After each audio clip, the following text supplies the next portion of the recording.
Friends, నేను miss పెట్టినాం. కానీ ఇంత మంచిగా ఇంత బాగా రీల్ ఎలా తీస్తున్నానంటే ఒక కారణం.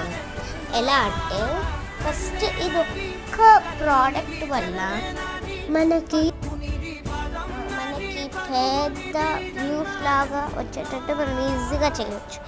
ఎలా అంటే ఫస్ట్ ఒక స్ప్రే బాటిల్ అట్లా ఉంటుంది కదా, మనం దేన్నో ఒక వాడేస్తాం కదా, అది స్ప్రే బాటిల్ వాటర్ నింపుకోండి. ఇంకా లీవ్స్కి ఇలా వాటర్ ఇలా స్ప్రే కొడితే ఇంకా నీట్గా ఇలా వీడియో వచ్చేయగలుగుతుంది. ఒక్కసారి ట్రై చేయండి. నేను లాస్ట్కి చూపించిన ఒకటి, దాంతోనే అంత మంచిగా వచ్చింది. కింద ఏమైనా పెట్టుకోవచ్చు మ్యాట్ లాంటిది అట్లా. నేనైతే పింక్ పెట్టుకున్నా ఒకటి.